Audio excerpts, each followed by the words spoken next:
부자든 서민이든 다들 상당히 고통스러워하는 걸 봅니다. 특히 가을에 이사를 해야 하는데 전셋집이 안 나와 있으니까 또 집값이 터무니없이 인상폭이 크니까 나가라 하면 어떻게 해야 하나 다들 한숨 소리가 들립니다. 큰 집이든 아니든 일단 집이 있는 분들은 그래도 괜찮겠지만 집 없는 서름을 많이 느끼게 되니까 다들 아우성입니다. 주변에 보니까 집이 6채나 가지고 있어서 세금 폭탄 줄이려고 그 중에 3채를 제값 주고 파는 분이 있더라고요. 여러분이나 저나 다들 젊을 때 얼마나 이사를 많이 다녔습니까? 저희도 결혼해서 지금까지 세어보니 7번째 이사한 집이더라고요. 그러니 우리 집 하나 가지는 게 다 소원 아니겠습니까?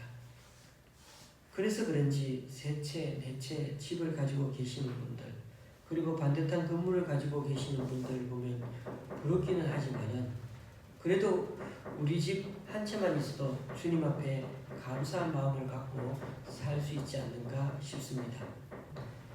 그리고 여전히 내 집이 없는 분들도 참 많습니다. 그렇게 생각하면 우리 모두는 집 더 좋은 거 가졌다고 자랑하지 말고 늘 하나님께 겸손하게 살아야 하겠습니다. 우리 그리스도인의 삶의 시야가 그런 점에서 너무 좁으면 안 되겠습니다. 아무리 겉모양 집이 비싸고 편리하고 아늑하더라도 하나님 앞에서는 그 집 안에 사는 사람 4명과 삶이 더 중요하지 않겠습니까?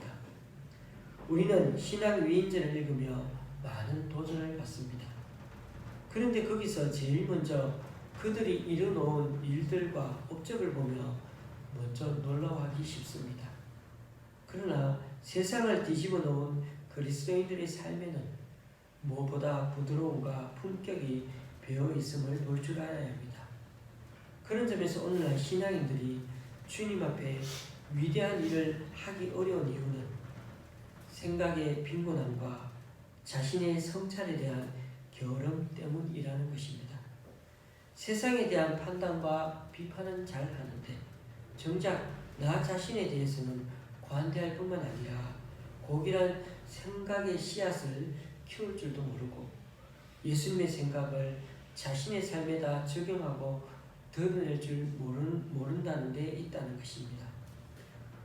우리는 이렇든 저렇든 천국에 다 갈 사람인데 더 중요한 건 한번 살다 가는 인생, 이 땅에 우리가 있는 이유를 한번 생각해보고 정말 하나님 뜻을 이루는 게 맞다면 그게 더 중요한 게 아닌가 하는 것입니다.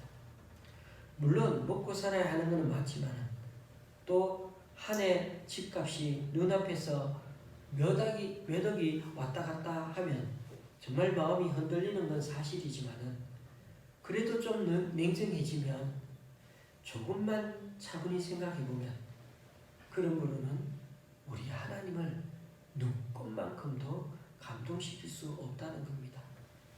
그것이야말로 성경 말씀이 일관되게 가르쳐주는 교훈입니다. 예레미야 선지자의 일화를 통해 오늘을 사는 우리에게 주시는 하나님의 비전을 다시 한번 우리는 찾아보면 좋겠습니다. 예레미야서는 너무 장이 많아서 헷갈린다고 말씀드렸습니다. 그래서 그나마 전체를 대충 이해하기 편하라고 제가 2가지 그런 가이드 팁을 알려드렸습니다. 하나는 전체를 크게 4등분으로 이해하면 좋다고 했습니다. 1장, 26장, 46장, 52장. 1장에서 25장까지는 예레미야가 전한 메시지가 나오고 26장부터 45장까지가 사건 중심으로 전개됩니다. 그리고 46장부터는 다 부록이라 여기도 됩니다. 열방들에 대한 예언과 또 마지막 한 장인 52장은 나라가 멸망한 후에 얘기를 실어놓았기 때문입니다. 어떻게 보면 예레미야서 본문은 1장에서 45장까지라고 봐도 됩니다. 예레미야가 할 말과 행동은 거기 다 나와 있기 때문입니다. 두 번째 팁은 예레미야서가 시간 순서대로 진행되다가도 도중에 다시 여호야김 왕의 시간으로 돌아가는 지점이 세 군데에 그렇게 있다는 것입니다. 제가 외우기 쉽게 말씀드렸죠. 25장, 35장, 45장. 다행히 모두 5자가 붙어 있습니다. 읽으실 때 이 부분부터 다시 여호야김 왕의 시간으로 돌아가서 진행된다는 걸 기억하시면 될 것 같습니다. 여호야김 왕은 왜 중요하다고 했습니까? 유다가 신뢰하던 이집트 군대가 바벨로니아 군대와 전쟁을 벌여 대패했던 때가 바로 이때였던 것입니다. 그 말은 백성들에 대한 하나님의 심판이 더 임박했다는 것을 의미합니다. 심판은 이미 진행 중이니까 빨리 항복하는 게 낫다는 겁니다. 이제 32장 말씀을 살펴보려고 하는데요. 25장부터 시작한 여호야김 시대 얘기가 32장까지 시간 순서대로 기술되어 있습니다. 본문은 시드기야 왕 10년 때, 즉 기원전 588년을 배경으로 하고 있습니다. 유다의 멸망이 바로 그 다음 해 BC 587년 5월에 있었으니까 오늘 얘기는 거의 멸망 직전에 일어난 일임을 알 수가 있습니다. 이미 바벨론 군대가 예루살렘 성을 포위하고서는 오랫동안 공격하고 있는 중입니다. 바벨론 군대가 1년 반 동안 예루살렘 성을 공격해 됐으니 지금 예루살렘의 운명은 그야말로 풍전등화와 같았습니다. 예레미야는 그때 왕궁 근위대 감옥에 갇혀 있었습니다. 한글 성경에는 시위대라고 표현하고 있죠. 예레미야는 국론을 분열시키는 자라고 그런 혐의를 받아 그렇게 잡혔습니다.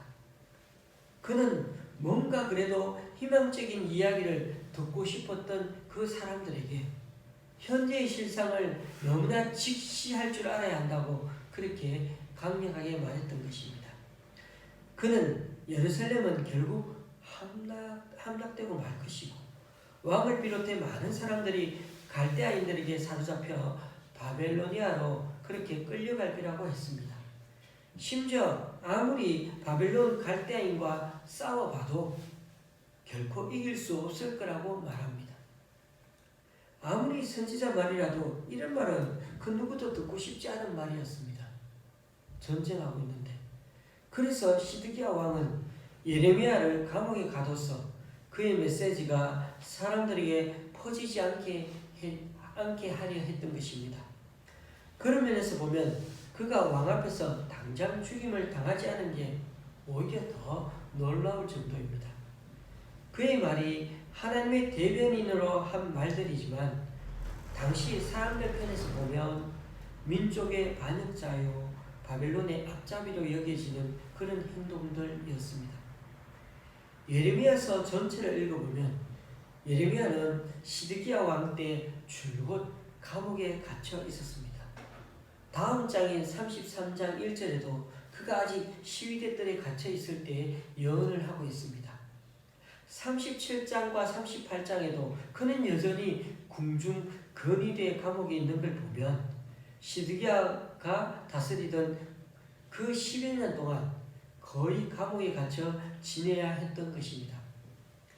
예레미야가 궁중 감옥에 있다 해서 또는 시위대 뜰이라고 표현하고 있으니까 그래도 그가 멈추지 않고 예언을 하는 거 보니까 감옥 같지도 않고 많이 자유로운 장소에 갇혀 있었던 것 같지만은 꼭 그렇지는 않습니다. 37장 15절 이하에 보면 고관들은 예레미야를 구타한 후에 요나단의 집이라는 곳에 그를 가두었는데 뚜껑 씌운 웅덩이라고 거기에 표현해 놓고 있습니다. 아주 어두컴컴한 지하실 같은 그 공간인 것 같은데 거기서 예레미야는 갇혀서 얼마 동안 그렇게 견디기 어려운 시간을 보냈습니다. 그게 얼마나 견디기 어려웠던지 나중에 시드기야 왕에게 자신을 요나단의 집에만은 다시 돌려보내지 말아달라고 애원할 정도였습니다. 그래서 다시 끌려간 곳이 38장 6절에 나오는데 말기야의 구덩이라는 곳입니다. 제가 38장 6절 말씀을 읽어봅니다. 그들이 예레미야를 끌어다가 감옥들에 있는 왕의 아들 말기야의 구덩이에 던져 넣을 때 예레미야를 줄로 달아내렸는데 그 구덩이에는 물이 없고 진창뿐이므로 예레미야가 진창 속에 빠졌더라. 여기서 구덩이로 번역된 보르라는 말은 물을 저장하기 위해 그렇게 바닥에 깔려있는 그런 바위가 있는데 그 바위를 깊이 파서 웅덩이를 만든다고 합니다. 구덩이가 너무 깊어서 줄로 매달아 내려졌는데 당시 그 속에는 물은 없었지만은 진흙으로 가득 찼다고 합니다.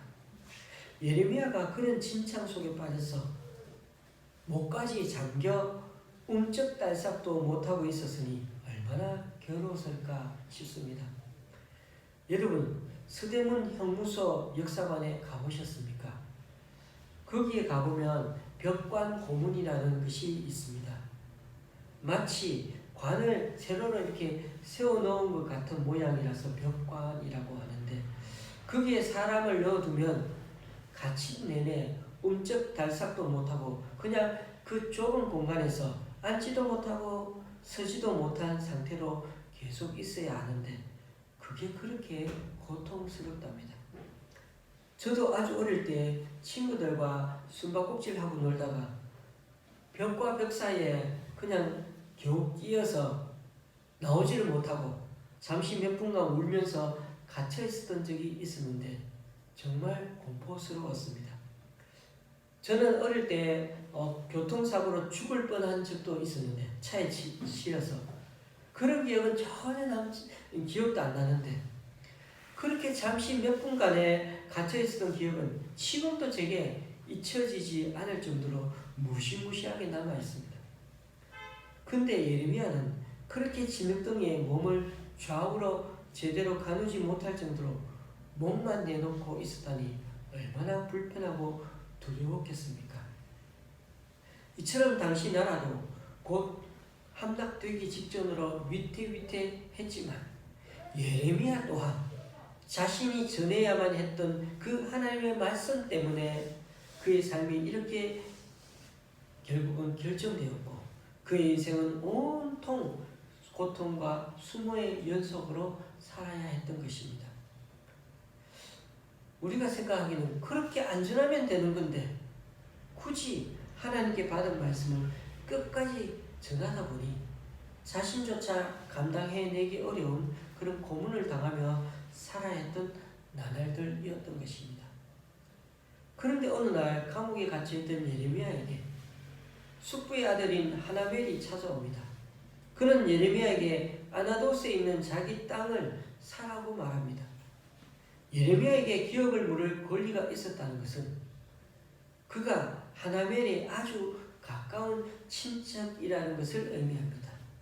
여기서 기업 물으기를 설명하면 또 길어지니까 간단히 말해서 이 하나멜이 경제 문제로 어쩔 수 없이 땅을 팔게 되어야 됐을 때 이 땅이 다른 집하나 가족에게 넘어가지 않도록 밭을 되사는 것을 물은다고 표현합니다. 땅만 그런 게 아니고 종으로 팔려가게 되더라도 가까운 친척이 그의 몸값을 대신 지불하고 되사는 게 바로 기업 무르기입니다. 왜 이런 것들이 문제가 됩니까? 우리는 돈이 없으면 땅을 팔면 되는데 바로 땅은 하나님의 것이기 때문입니다. 이런 기업 무르기 정신의 토대는 늘 하나님께로부터 출발합니다. 이스라엘 사람들은 땅의 주인이 하나님이라고 믿었고 자기들이 지금 살고 있는 땅, 곧 자기가 가지고 있는 몸뚱이 자체도 모두 하나님께서 각 지파들에게 또 하나님께서 나눠주신 분배해 주신 것이라고 여겼습니다. 그래서 하나님이 원주인이시기에 고엘, 되사는 자, 속량자, 구속자가 바로 하나님이신 겁니다. 그래서 대리적으로 하나님 대리로 이렇게 가까운 친척이 그 땅을 다시금 되사서 되돌려주는 것을 의미하는 것입니다. 놀라운 사실은 레위기와 여호수아 시대 때 시행되던 이 기업 무르기 정신이 어떻게 그 당시까지 여전히 그렇게 오랜 기간 동안에 지났는데도 남아 있었다는 게 참 대단합니다. 생각해 보십시오. 아무리 땅을 팔고 또 팔더라도 50년이 되면 원주인에게 돌려주어야 합니다. 그 사이에 가까운 친척이 사서 되돌려주기도 합니다. 그렇게 된다면 땅값이 하루아침에 몇 억씩 오를 일이 없을 것입니다. 이러한 기업 무르기 정신의 근간에는 하나님께서 주신 땅이라는 전제하에서 가능합니다. 무턱대고 예전에 토지 공개념을 국가적으로 시행하려다 보니 정말 감당할 수 없는 대혼란을 어떻게 보면 초래할 수도 있습니다.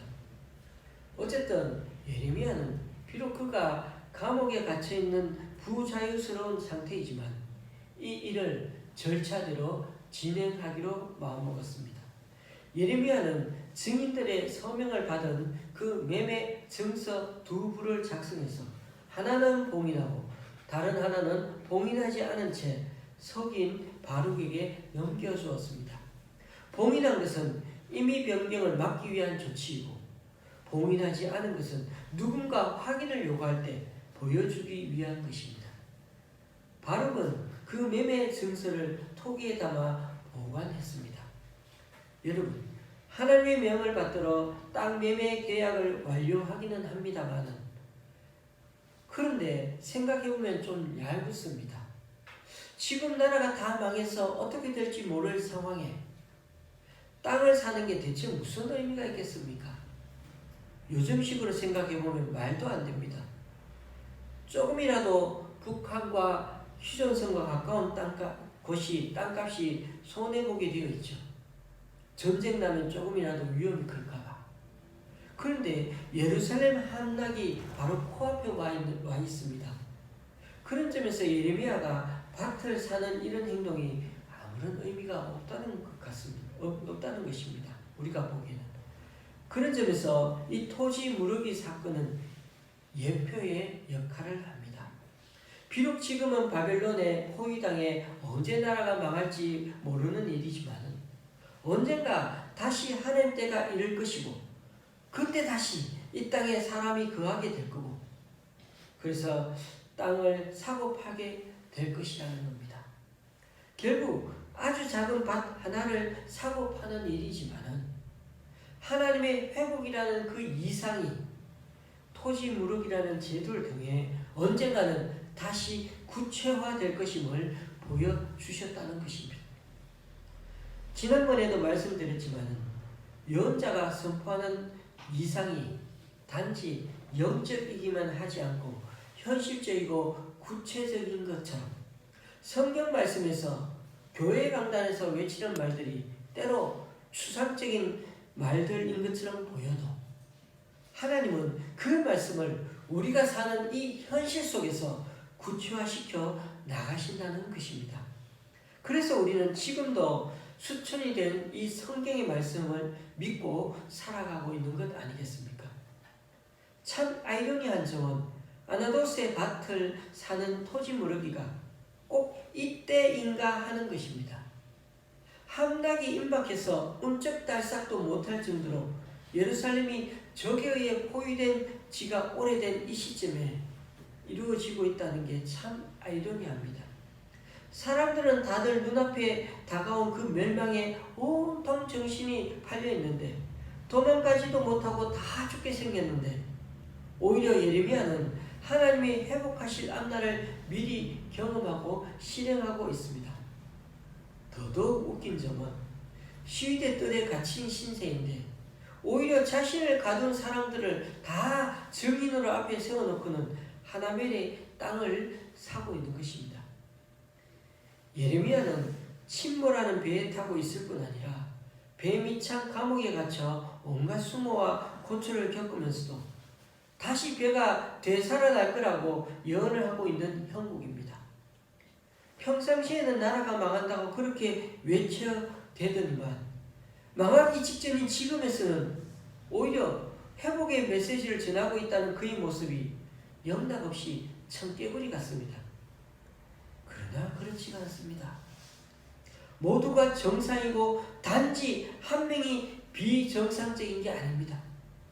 한 명만 제대로 된 거고 모두가 상황 파악이 느린 것입니다.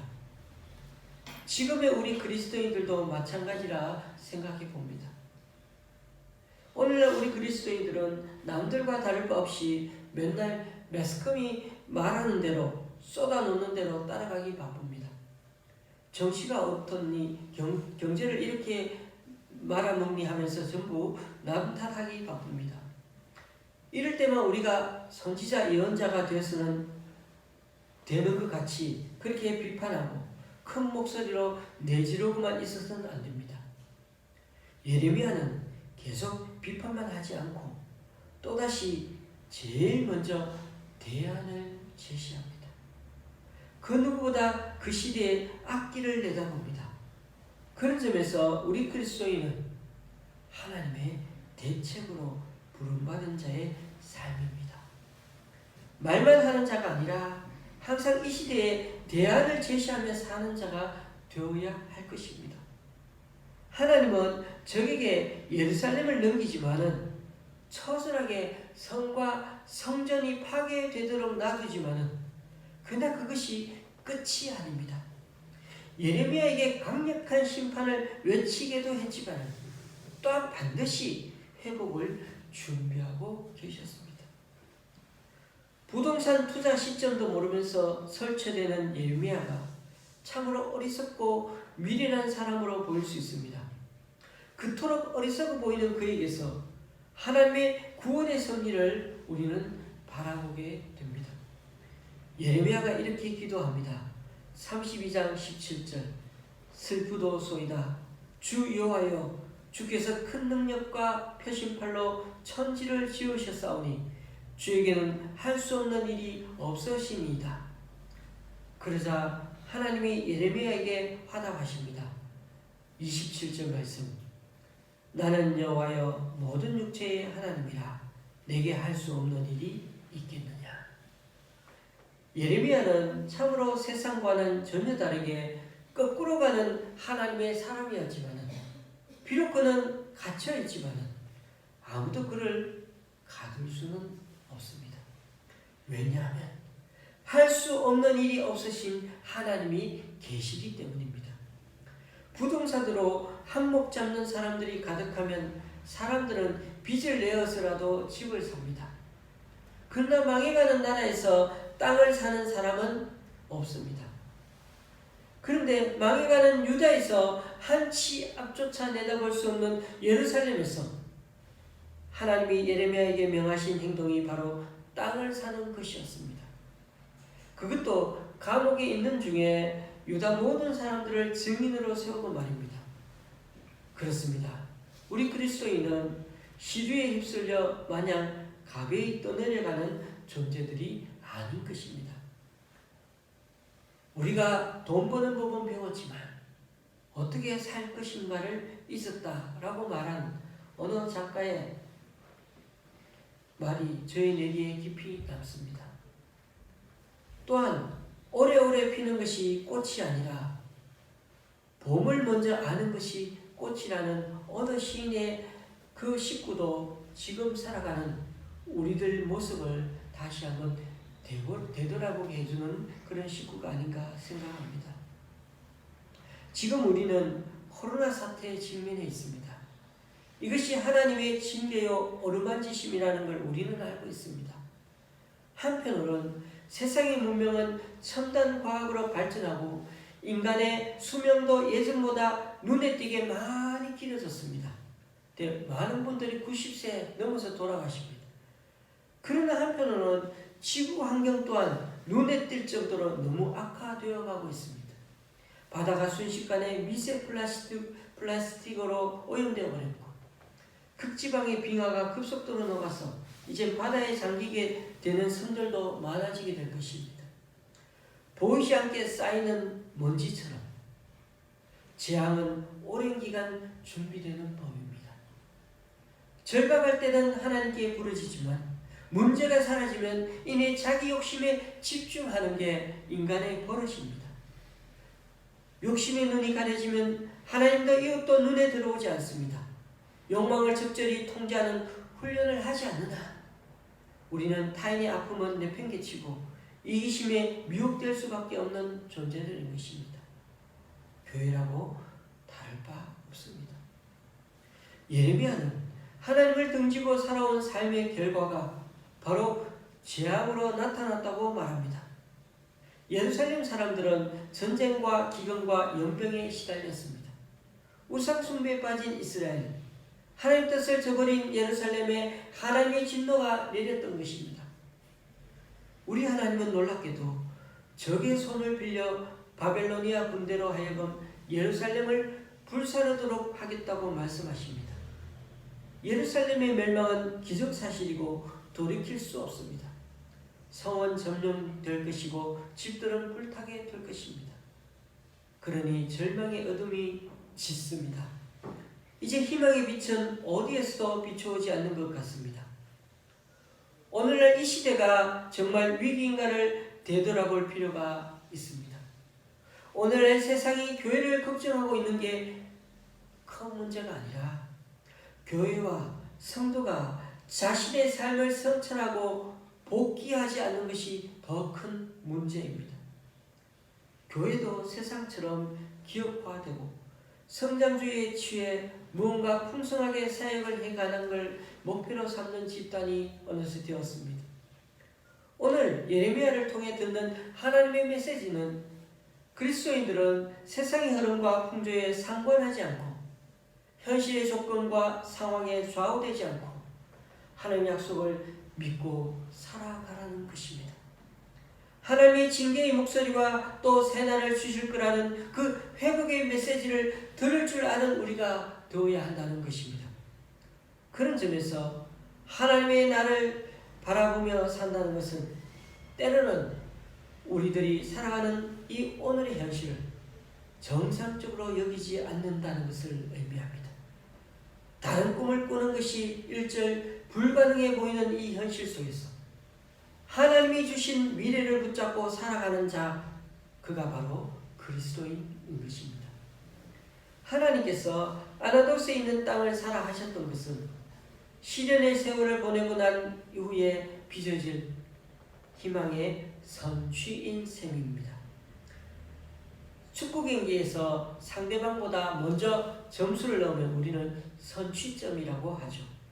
이처럼 하나님을 믿는 이들은 지금 이 땅에서 하나님 나라를 선취하는 사람들로 부름받은 것입니다. 즉 우리는 하나님 나라의 징표가 되어야 한다는 말입니다. 절망의 땅에서 희망이 되라고 우리들 각자를 주님께서 불러주셨습니다. 그러니 우리 그리스도인은 이 세상에서 삶의 결이 다릅니다. 여러분, 사실 지금 어려운 시절입니다. 하지만 우리가 정의와 공의를 일관되게 추구한다면, 평화와 진실을 여전히 성실하게 지향한다면 시련의 시간은 오히려 복으로 화할 것입니다. 잠시 동안의 어려움을 면하기 위해 불의를 용인한다면 우리는 역사의 패자가 되고 말 것입니다. 그러하게 아나도스의 밭을 사는 용기가 필요합니다. 하나님을 더 깊이 신뢰해야 합니다. 할 수 없는 일이 없으신 하나님, 역사를 바로 잡으시는 하나님이 계시기에 이번 한 주간도 이 믿음으로 씩씩하고 지혜롭게 이 시대를 살아가는 저와 여러분이 되을 수 있기를 주님의 이름으로 간절히 축원합니다. 기도하시겠습니다. 하나님, 오늘도 우리는 힘들고 어려운 상황과 여건 가운데 살아가고 있습니다.